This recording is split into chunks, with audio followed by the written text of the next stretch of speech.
Welcome to all of you on this very special occasion. We also want to highlight the many accomplishments of our company through the years, thanks to our very talented employees who have made this possible.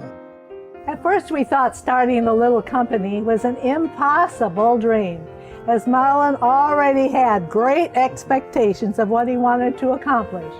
We want to give you a glimpse of our newly married lives and how the years unfolded to make Bourns Incorporated what it is today.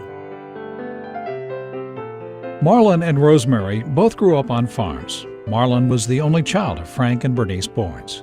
He was born in 1920 on his parents' 40-acre farm 5 miles from the quaint little village of Milford, Michigan, about 60 miles northwest of Detroit. Rosemary was a city girl born in 1925 in Detroit, Michigan. Her parents were Paul and Mary Miller, and she had 2 older brothers, Arthur and Paul Jr. In 1929, they moved to a farm near Milford. Although their childhood farms were only 12 miles apart, Rosemary and Marlan did not meet each other until a few years later. During his life on the farm, Marlan enjoyed reading Popular Mechanics and Mechanics Illustrated, working on projects and building mechanical things. They included a shooting gallery for BB guns, a small working submarine, and 2 small autos adults could ride in. One was electric and one was gasoline-powered. Marlan attended and graduated from the University of Michigan, majoring in physics, taking many engineering classes. He earned membership in the Phi Beta Kappa Honor Society and was hired to do research for the university after graduation. Rosemary's parents sold their farm and moved into the village of Milford. Marlan's grandparents' home was near Rosemary's piano teacher's home, and he occasionally saw her walking to her lessons. When Rosemary was in the 11th grade, Marlan called to ask her for their first date.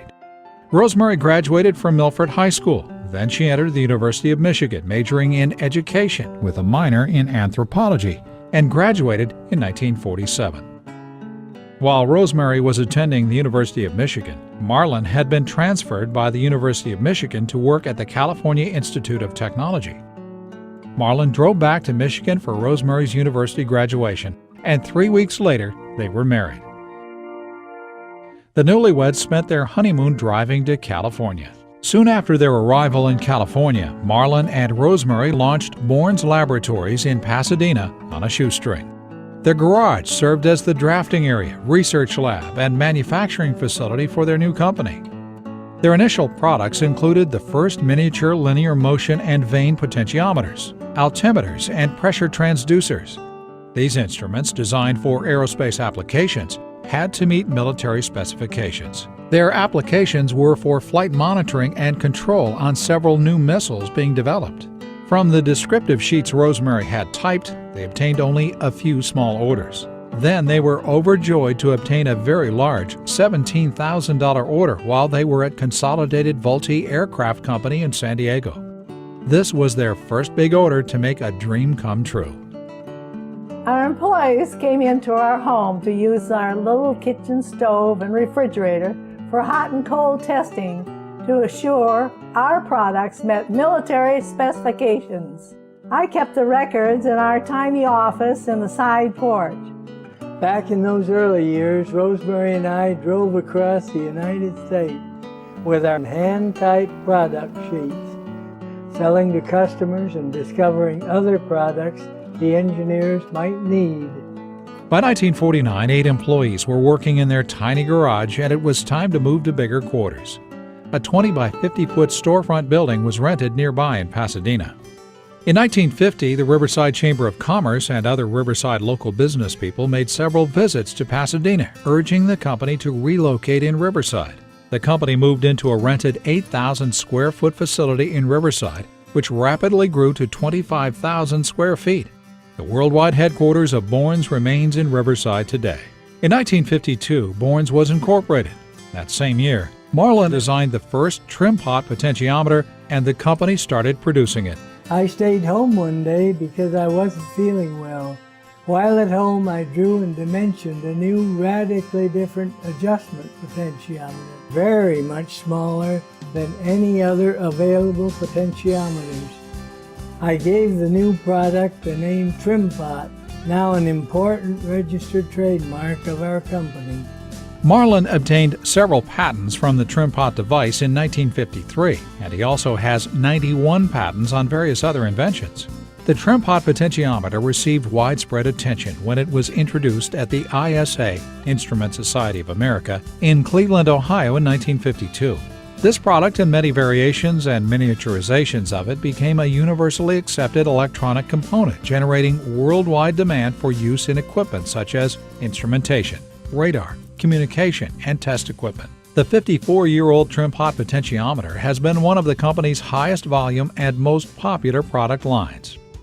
In the mid-50s, 90% of Bourns' sales were to military and aerospace customers.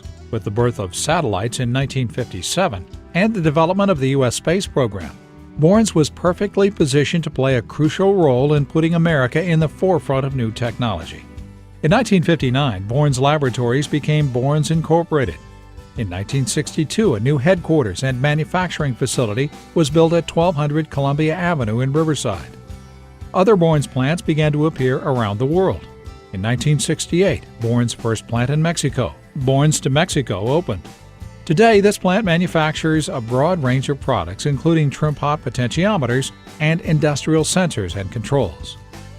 Bourns expanded rapidly between 1962 and 1968 and added a European sales subsidiary, Bourns AG, headquartered in Switzerland, and sales offices and sales reps in several U.S. and European cities. It's one small step for man, one giant leap for mankind. For Bourns, the leap into space was a critical test of the company's dedication to quality and reliability. Astronauts' lives depended on the small but vital components manufactured by Bourns. Bourns transducers were used in the astronauts' suits, measuring oxygen and suit pressure. Bourns potentiometers were key components in the landing control on the Lunar Excursionary Module.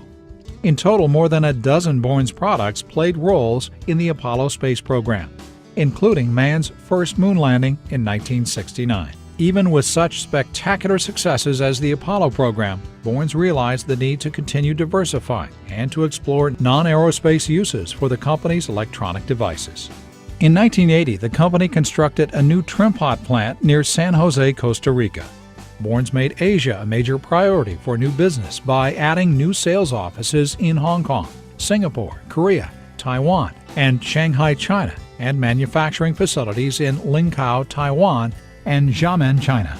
Over the years, Marlan and Rosemary's children, Gordon, Linda, Anita, and Denise, have taken active roles at the company. In 1994, the Bourns family and the Bourns Foundation were pleased to participate in the dedication of the Marlan and Rosemary Bourns College of Engineering at the University of California, Riverside. The college has become nationally recognized for its Center for Environmental Research and Technology and for its programs in chemical engineering and computer science.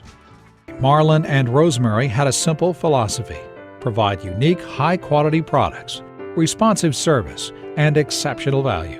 In 1954, Marlan made a speech to his employees pointing to a plaque made by Rosemary in which he stressed the importance of quality, delivery, and price, saying that without good quality, no one would buy the company's products. Our objective is to continue to grow the company by making decisions for the long term. Our focus will remain on developing the capabilities of our people and investing in innovative new products and technologies. By serving our customers with products of exceptional quality and high value, we look forward to continually expanding our worldwide customer base. We thank our employees throughout the company for their commitment to the sound values established early in the history of the company by my father and mother. Looking back to the early years in our tiny garage, we started with almost nothing, but we'd like every employee to know how pleased we are with the success of our company. We're so proud that through the hard work of so many people, Bourns has grown into a worldwide company with an outstanding reputation.